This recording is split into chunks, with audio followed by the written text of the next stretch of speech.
Well, I hope this relates as we go through being in relationship with like self and others and just what our mind does. But first, we're going to do a little meditation. So go ahead and find a comfortable seat. We have extra cushions and stuff, so if you need anything for support, feel free to grab some more items. Can everyone hear okay too? Yeah, do I have to speak up? No. Okay, okay. Talking to Sarai in the back, got it. I invite you to close your eyes if it feels comfortable and safe. Otherwise, a soft gaze on the floor in front of you is fine. And just taking a moment, oftentimes on these Tuesdays, it's the first time I've sat down and taken an intentional breath. So let's take a community collective breath together, in through the nose and out through the mouth. One more time, in through the nose.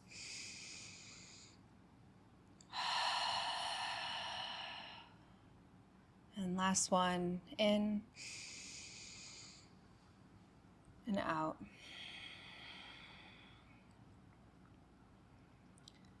Just taking a moment to feel what that did for your body as we find a comfortable seat and find a moment to reflect inward.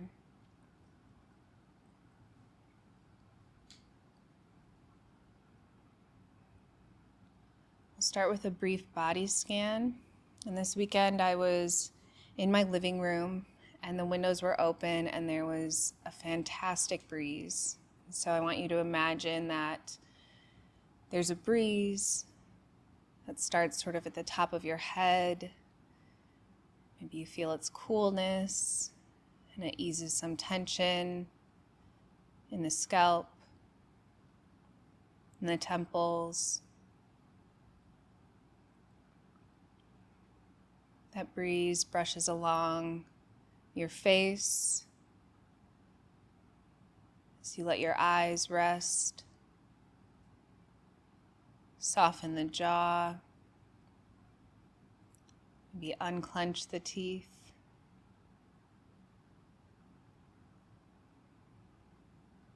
The breeze continues to sweep down your neck, easing tension here as it travels down your back and shoulders. Feeling the breeze as you feel yourself breathe in and out with each inhale, the chest rising, and every exhale, releasing.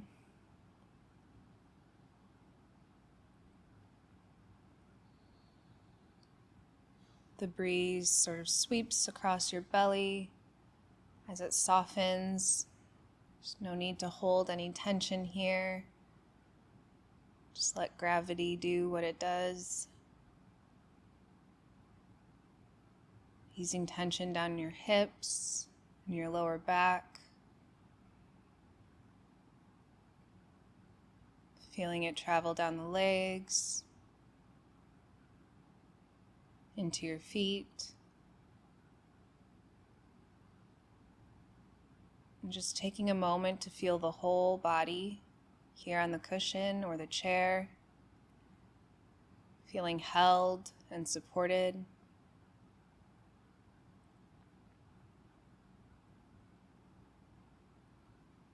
And taking a moment to reflect on our posture. We want to be upright but at ease.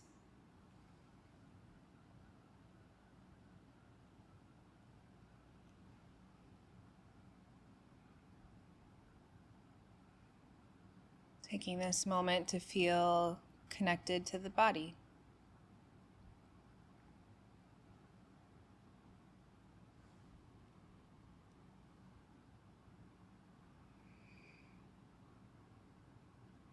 And as we settle and just find the rhythm of our own breath,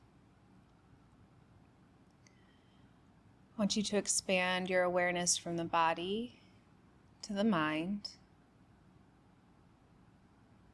And we're just going to observe the mind.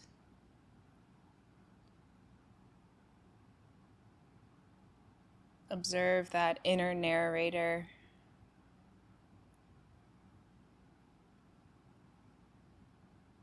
And whatever arises might be pleasant or unpleasant. Just noticing.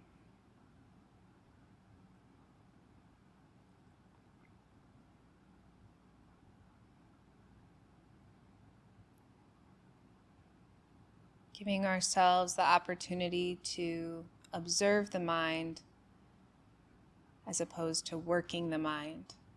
There's no effort needed here.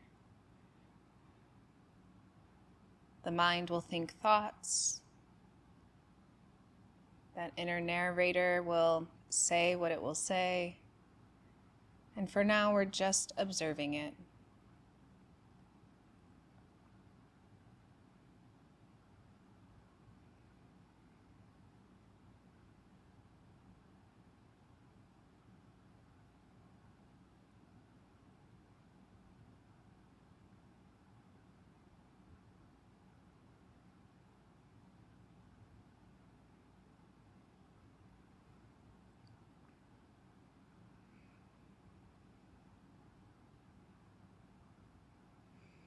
And I want you to be curious about, as you observe the mind and observe these thoughts, what does it feel like in your body as these thoughts come up?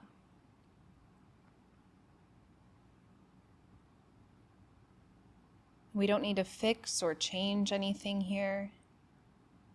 Whatever's happening is going to happen. So maybe these thoughts make you feel a little tight. Maybe there's a warm sensation.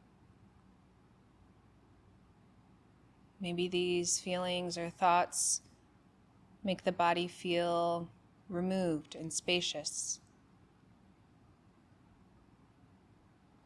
No right or wrong way to feel. Just being curious. As this thought comes up, what sensations come up in my body?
And as we begin to explore the mind a bit more,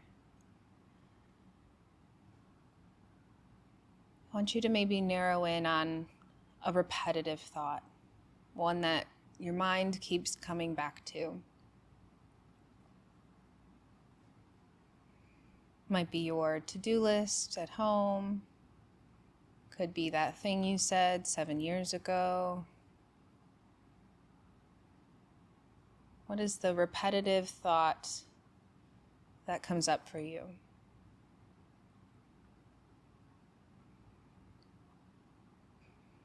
And I want you to observe, what is your immediate reaction to it? Do you feel the urge to fix it? Do you feel the urge to change it? To solve it?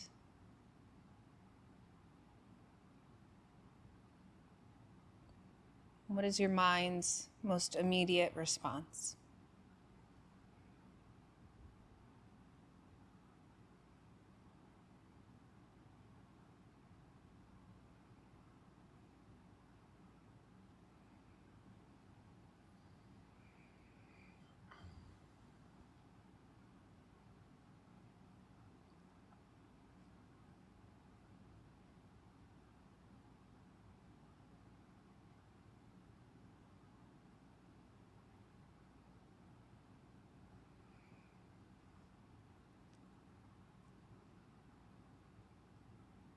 And now I want you to practice with meeting that repetitive thought, meeting the mind's desire to fix or change or resolve, and see if you can meet that thought with a little softness,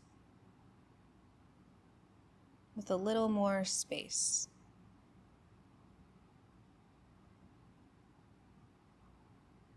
As the thought arises,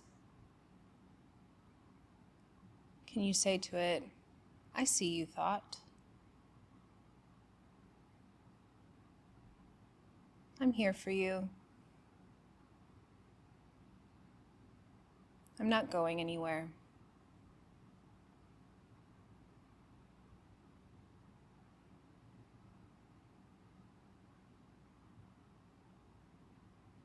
As the thought arises, can we create some openness and curiosity? Not trying to create a story out of the thought, not attach meaning or feeling. Can we just be with it?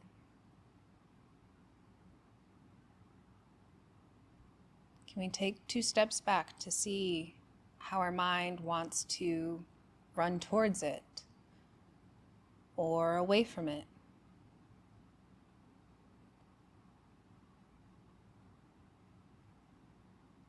Can we just spend some time being with it instead? I see you. I'm here for you. I'm not going anywhere.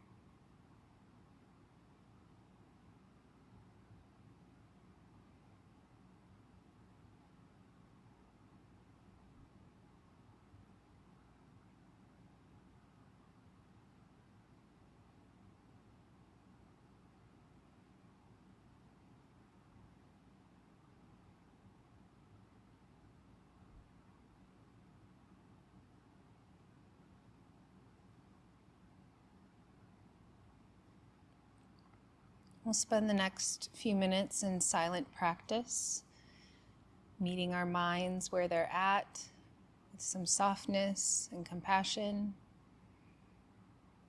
Meditation will end at the sound of the bell.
returning to the space.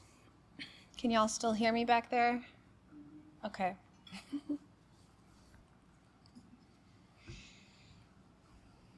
How's the lighting? This is our second time in our new space. Does it feel good?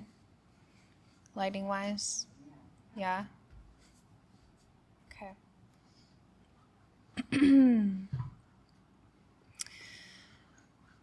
So the question, Does that help? oh, Too bright?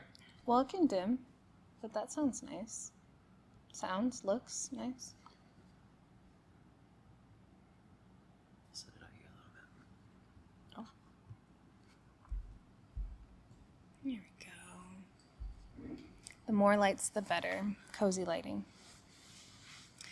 So the question I've been sitting with for this talk over the last few days is what changes when mindfulness enters our conversations and relationships? Last week, Andrew talked about building the foundation of a life of practice. He talked about sitting and making a ritual of being on the cushion and meditating. And I think one of the places where we really find out what kind of foundation we're building is in relationship with other people. Because while sitting on the cushion is supportive and really lays that groundwork for us, it is very different sitting across from someone who says all of the things that get under my skin, and I have to meet them with kindness and curiosity. And there are things that I understand very clearly when I'm meditating. Like I can witness my mind pretty clearly. I'm connected to my breath. And those things can suddenly become much harder to remember when I'm in defensive mode, when I'm afraid, when I feel misunderstood. Those immediately go out the door. And so when I think about building a life of practice, I think relationships are one of those places where our practice becomes very real. And not necessarily because we become perfect communicators or now I know what my mind's doing and so I can say and act in all the right ways. But it's because I think meditation has changed much more internally the experience, which affects outwardly what my relationships and communication looks like. And so when I look back, I can kind of see a progression of like, who was I in relationships before I had a mindfulness practice? What began changing when I started a mindfulness practice? And what I'm hoping to cultivate for the future. And so all good stories start with when I was young, when I was growing up. And for me, when I was young and growing up, I learned to be a very good listener. I wasn't necessarily a shy kid, but I was raised to be very polite, to have manners, to listen when other people are speaking, be a very good little girl. And somewhere along the way, I think I also learned that being in relationship with people often meant making more space for their experience. And I became really good at that. Listening and supporting, being the person someone could talk to about anything, trying to understand what someone's feeling, how I can figure out what they might need from me or how I can support. And those certainly aren't bad qualities. I think it makes me a great friend, great partner, and I still value them. But I think when we develop a way of relating to other people without much awareness around it, even something like kindness can become kind of complicated. And for me, listening became a form of people-pleasing. Supporting others meant I was oftentimes abandoning my own needs so I could meet theirs. And being understood could become making room for someone else's feelings while quietly deciding that mine weren't important.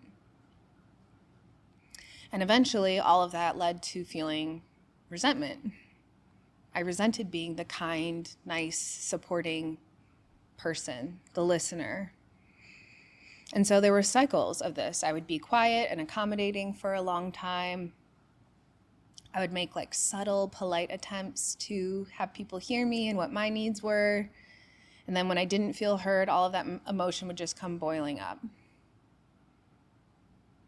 I would suddenly think, you don't care how I feel. I'm a Cancer, so of course I cried. And I tried so desperately for others to understand my experience, for me to explain my experience to them. And for a long time, I thought becoming a better communicator meant becoming better at explaining myself. Like if I could find the exact right words, put them together in a sentence, that person will like really truly understand what's happening. And maybe it would validate me in some way. Maybe I would feel better and okay. And to be clear, learning how to name our feelings is certainly important in communication. It's been really vital work that I've done in my life. But mindfulness showed me something else. That being able to describe what I'm feeling is not necessarily the same thing as feeling it. And my therapist, Mary, shout out Mary, told me that my attempts to intellectualize my feelings was less about wanting to communicate how I was feeling and more to try to convince someone that what I was feeling was valid. And that really changed a lot because I can intellectualize with the best of them. I could tell you right now everything that I'm feeling, where it comes from. I can trace it back to all my trauma. But when someone says, but how does that feel? It's like an instant blank wall. Like, I got nothing. What do you mean, how does it feel? I just told you. But instead, I'm just circumventing all of that. I'm avoiding the experience of feeling it.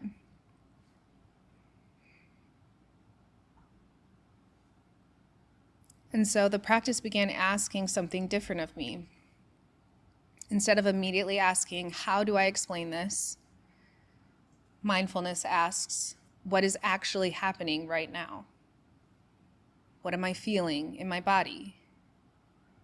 What's the quality of this experience? Is it pleasant? Neutral?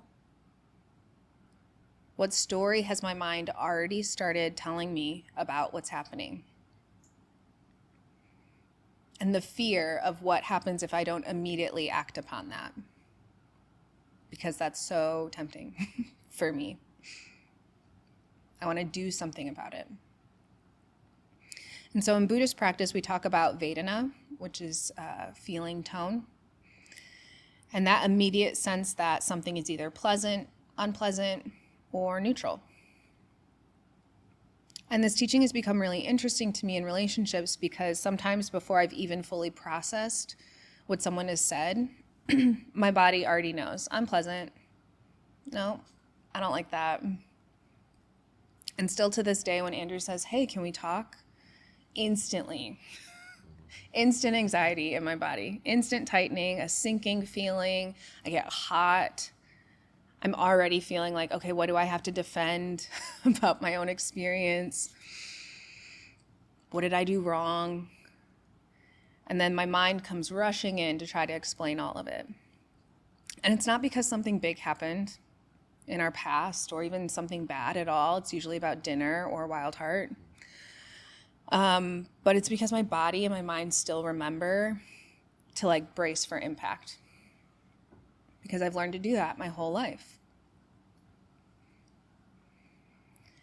I need to defend myself. I need to make them understand me. And one of the most transformative things about this practice has taught me that not everything that I think is true. And that was like a revelation. In my first retreat, my teacher told me that, and it was the first time I had ever heard it. What do you mean every thought that goes through my head is not real or true or something to believe? He told me, your ears just hear, your eyes just see, the mind will just think thoughts. And it was the first time I had permission to be like, oh, okay, there's space there now. I can create space.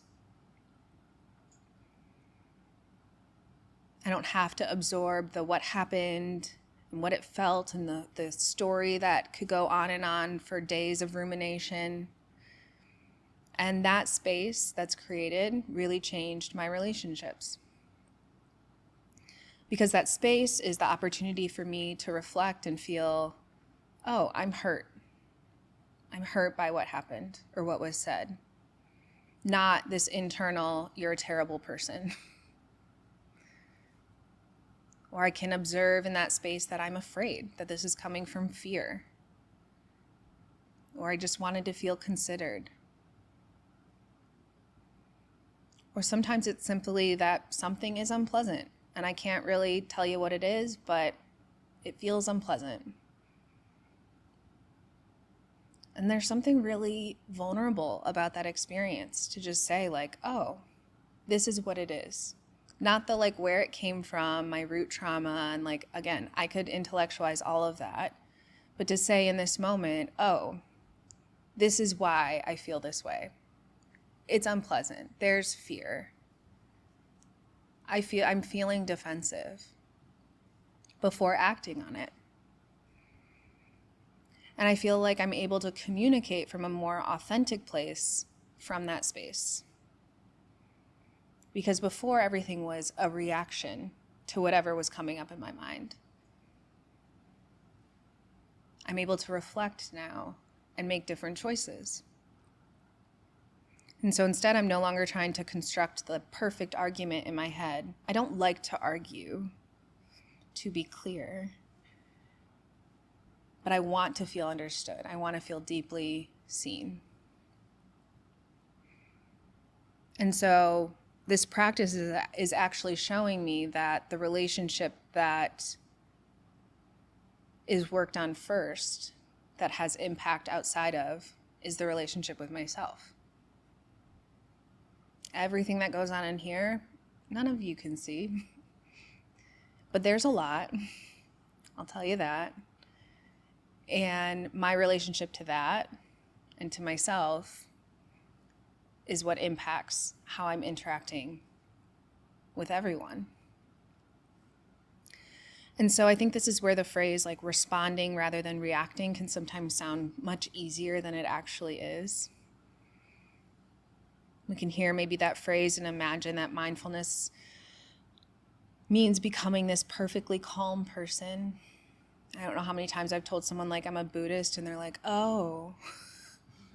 I'm like, no, no,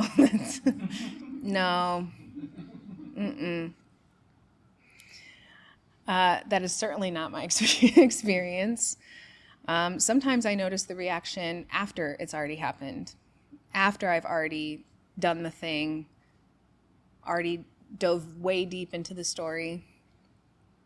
Sometimes I notice it halfway through and I'm like, whoa, okay, oh. Magic fingers. Sometimes I notice it halfway through. I'm like, I am reacting right now. Like I can sense that this is happening. Sometimes I'm very aware that I am reacting and I still do it anyways because I want to. But it's the awareness that I get from this practice that I can see that. Because mindfulness doesn't necessarily remove our conditioning. It doesn't fix all of my trauma and everything that I've had to learn to be safe, to feel loved. It doesn't change that. But it allows me to start to see that conditioning for what it is. It's not me, it's not I. There's space. And once we see it, we have a little bit more possibility. A little bit of like an opening of a door. And it tells me maybe I don't have to follow through with this thought all the way to the end, which is like, why? That sounds like more fun to me. Let me spend 7 days traveling this thought all the way to the very end. And guess what? The ending has 3 potential outcomes, and I will follow those 3 potential outcomes too. Maybe I don't have to do that. Maybe I don't have to send the text right now because I'm feeling something. Maybe I can ask a question instead of making an assumption.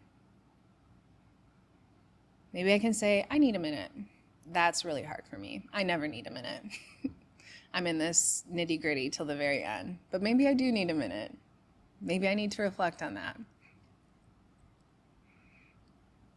Maybe I can actually listen to what the person is saying instead of preparing how I'm going to defend my own experience.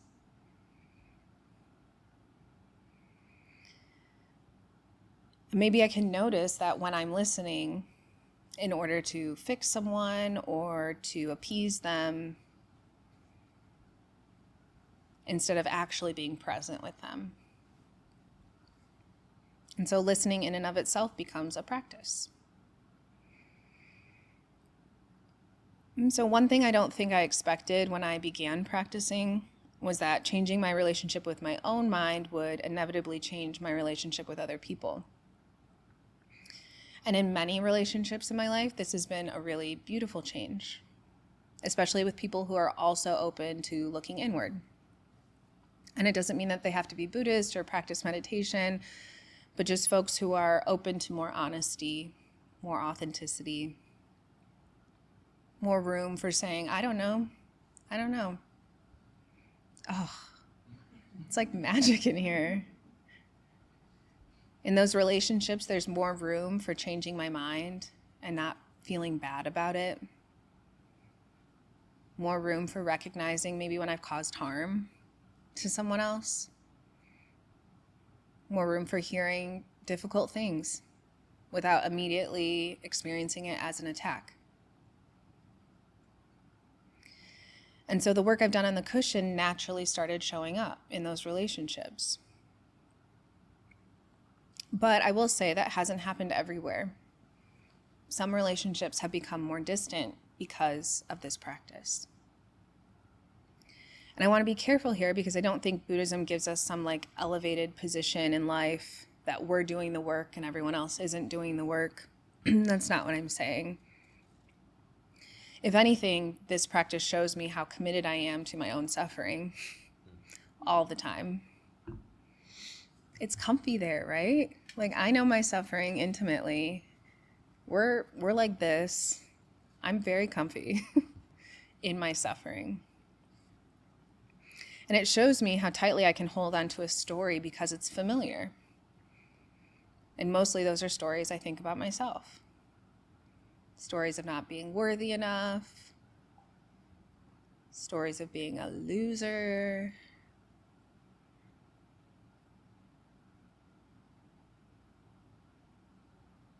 And so we all do this to some degree. You know, sometimes suffering is familiar enough that when something else becomes possible, right? There's room for change or joy, dare I say. We kind of aren't ready to let go.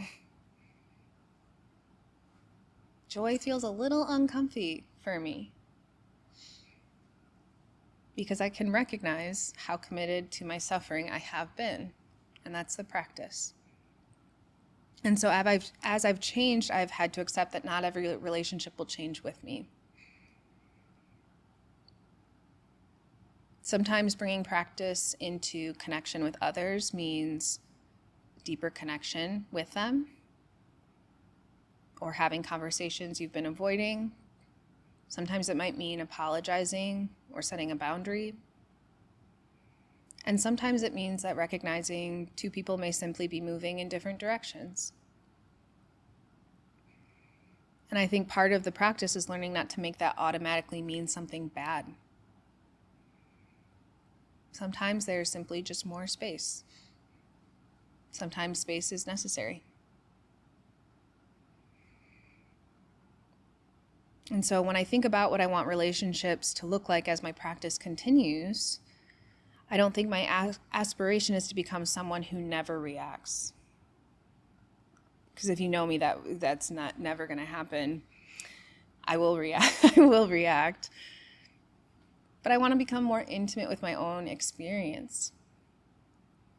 I want to be able to recognize unpleasant feeling as unpleasant feeling before it becomes an entire story in my mind. or before it starts to attach itself to some identity that I've created of myself. And instead, can I use that inner voice toward myself to be something true? Can it be compassionate? Ugh, that's so hard. Can I be more compassionate? Can I know when to just shut up for a minute and not say the mean thing to myself? And so for me, I think that may be my next layer of bringing mindfulness into relationship. And I don't necessarily think that it's something we decide to do once. Like, I'm going to do it now and we're good. Sometimes compassion comes naturally. Sometimes I remember. And sometimes that old voice in my head is too loud to drown out. But that's why it's a practice. And so maybe the question isn't only what changes when mindfulness enters our conversations and relationships. Maybe it's also who enters the conversation when we're mindful. When I'm aware of my body, of the feeling tones, my thoughts, my fears, my desires to be understood, when I can hold those things without immediately being run by them, I get to enter the relationship differently. Not perfectly, just with a little more space, a little more compassion. And so the cushion gives us a place to practice that. And so I'm curious if we can all go into the rest of our week giving ourselves a little more space to see what's coming up. A thought is a thought. A feeling is a feeling. An unpleasant experience may arise, and it may stay for some amount of time, and it will change. The nature of life, the impermanence of all things. And so maybe reflect on how that awareness has or could be shifting your relationship with yourself and with others. I'll leave you with that. Thank you.